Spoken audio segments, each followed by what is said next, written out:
right, you ready? Are you ready? Are you ready? Are you ready? Here we go. If you don't adopt this content philosophy, your show will lose. The number one predictor for us as a podcast agency to know whether or not a client is going to churn or not is their content philosophy.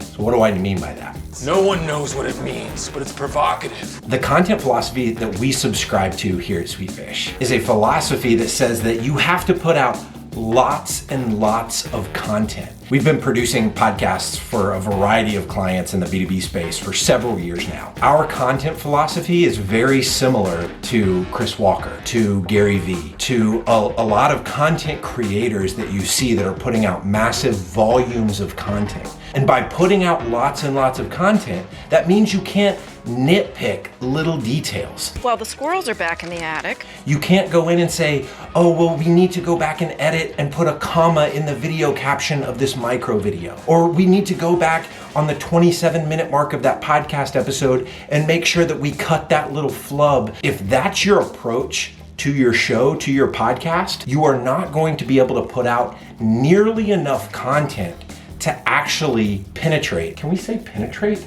To capture and keep the attention of your potential customers. Yeah, I apologize. I forgot you were there. And as you put out more and more content, you're going to learn. As a content creator, the more interviews you do, You're gonna learn today.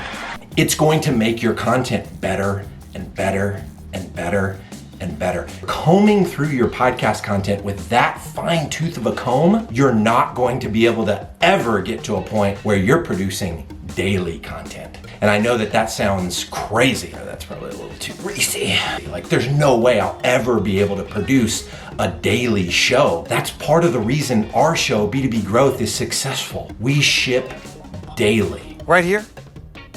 Shit my pants, you're kidding. And you've heard Dan talk about the more episodes you do, the quicker you're going to grow an audience.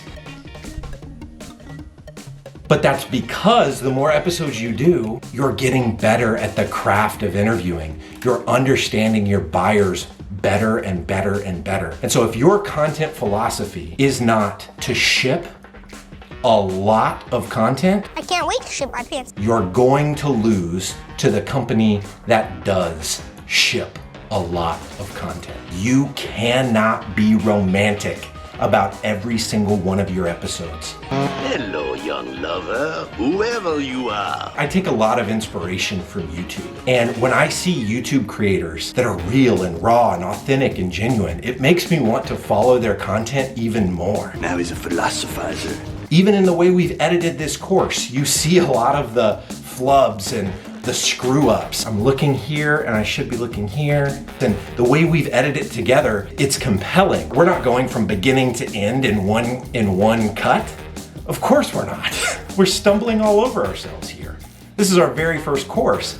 We don't know what the heck we're doing. Just smile and wave, boys. And we're okay with sharing that because we actually believe that it's going to make our content even stickier.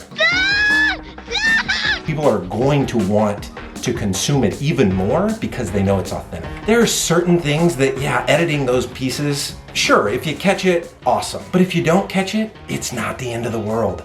I don't care.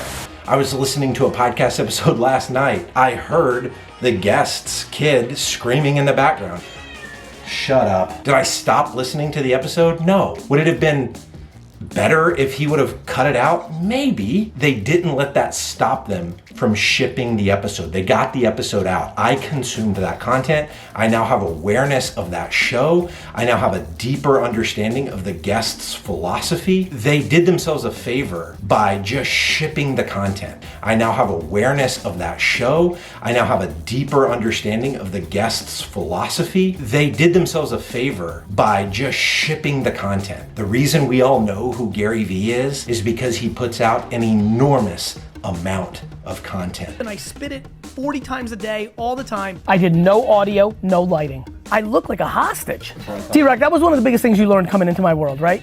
I beat D-Rock down and reframed him. And then he became the blueprint. The end. don't be romantic. I'm not saying you just throw quality out the window, but I see way too many brands that get way too caught up in making sure that everything's perfect before they ship.